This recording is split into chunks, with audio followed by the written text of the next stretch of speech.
Nehemiah Chapter 3, the builders of the walls. Then Elishib, the high priest, rose up with his brothers and priests and built the sheep gate. They consecrated and set up its doors, and they consecrated the wall to the Tower of the 100 as far as the Tower of Hananel. Now, next to him, if you read this, you can look at the words on here. It's a lot of words that are going to be I'm going to stumble over those words. So they go through the next group, the men of Jericho, what they built. Then the sons of Hasaniah built the fish gate. They go through and they tell who does what. They laid its beams, set up its door, put the bolts. This is the entire chapter 3 is about who did what. Nehemiah is very specific about who did this. He was a great manager, a great leader to get a whole lot of people. There's a lot of people in here. I'm not sure the number of them, but I could count them and get them all lined up perfectly and do like a well-oiled machinery. And I have anybody else like that's just a good manager that can just make everybody go so smooth. That's a good place to be. So that's what chapter 3 is about. Let's do chapter 4. The work is ridiculed.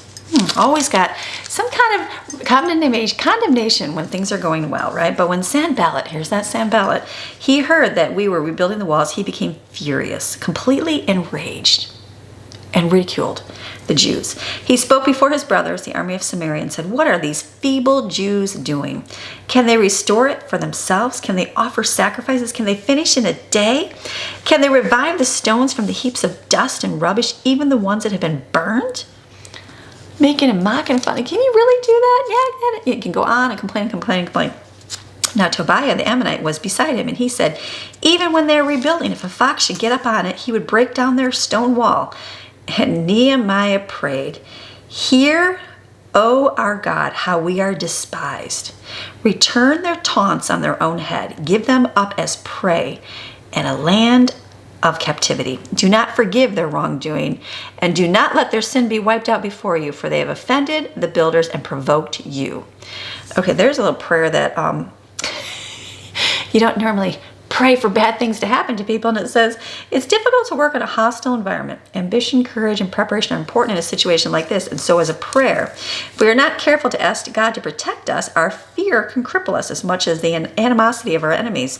No matter how prepared we may be for a crisis, the power of God is the ultimate factor in determining whether we win or lose." So even though Nehemiah is getting a little feisty right here, he's getting angry right back, but it ultimately determines how we're being obedient to God, right? So he's getting angry. He's like, "God, we're being despised.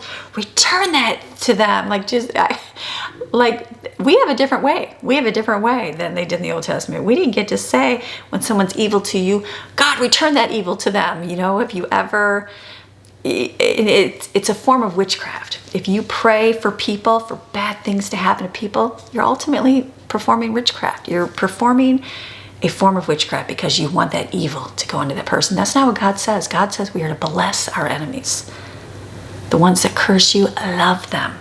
If it comes up and offends you this way, you let them have this. They want to take this, you give this, right? It's not to be somebody that you can be stepped all over, but he doesn't want to return evil for evil. That's not what God wants. That's not what he has for us in the new covenant with Jesus coming. So here, seeing Nehemiah, which you can see the frustration, the hostility here, and he just wants to be angry about it. You're seeing a man of flesh right there.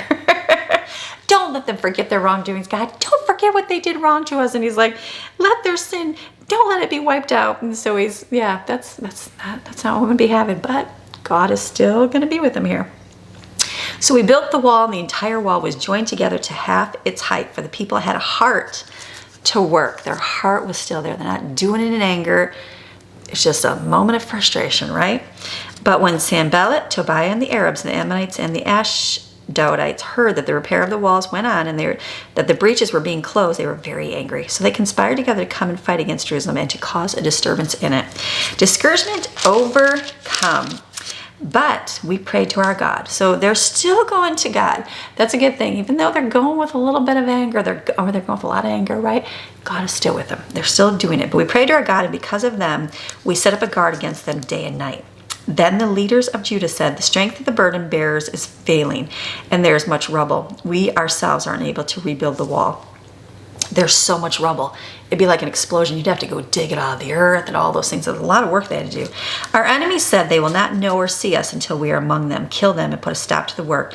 When the Jews who lived near them came, they said to us 10 times repeatedly, from every place you turn, they will come up against you. So I stationed army men behind the wall in the lowest places at the open positions where it was least protected, and I stationed the people and families with their swords, spears, and bows.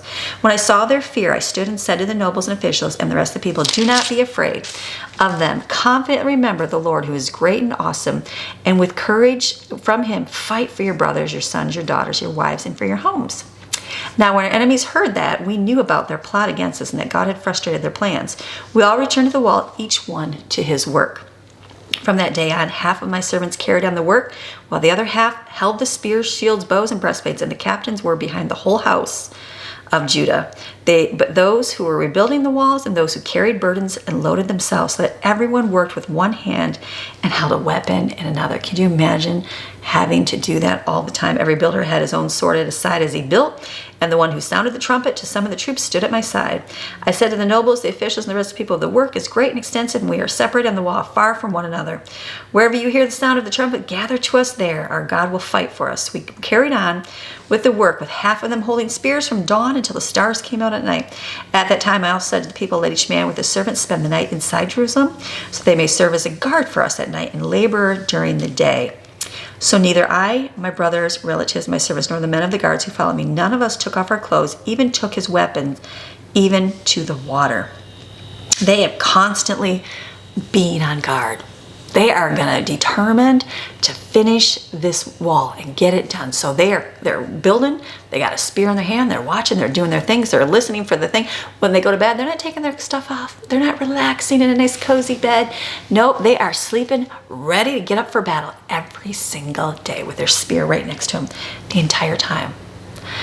Being right there, ready to do what they got to do. So being determined, just as us in our spiritual warfare, right? We have to put on the armor of God every single day. It gets tiring. It does get tiring. It gets tiring to get up every day and go, all right, I'm going to put on the helmet of salvation, the breastplate of righteousness. To walk through that even mentally is tiring, but they did it every single day, every single day. You got some battles going on in your life, got things coming against you. Every day, put it on before you make sure it's on when you go to bed. Make sure it's on when you get up. Keep that with you over and over again, but it's tiring. I know. I think the one trick of the enemy is to make us very tired and not wanting to do things. I remember I don't get sick often where I'm like sick. Like I got a stuffy nose, a little sinusy thing here and there, but very rare. I can count on my hand, literally, the number of times that I've been sick where I had to stay in bed for the entire day. Literally, that's me. And probably 2 hands my entire life. I just don't get sick. Very rare, very rare. It's not that I don't, but very rare. And so, but I remember those times, the last few times that I was sick, and I remember, and I was a Christian, and I remember going, I'm so tired, I don't even want to pray. Like I remember saying that, which I didn't want to, like I would just veg out to a video. I wasn't really scrolling, just watching a video and just laying there sleeping. Like I was too tired to pray. Isn't that crazy? I remember a good friend coming over and she's like, what are you doing? She's my blunt friend. I love it. She came over and she's like, you need to start rebuking the devil for this, Amy. And she's like talking all this stuff to me. And I was like, and I was so yuck. Didn't even acknowledge anything. I was so dead. But I remember her standing there praying that. And I was like, you know what? What a good friend. What a good friend to stand in the gap. When I was not able to, the next day I got up, it was fine. But yeah, it's amazing how the enemy will just make you tired and not want to do anything. So you stand firm. If you are having something in your life where it is coming against you, whatever the situation, wear that armor of God every single day, all day long. I know doesn't sound fair, but Nehemiah, they did it too. They did it day and night, all the time. So, all right, come back tomorrow. I'll see ya.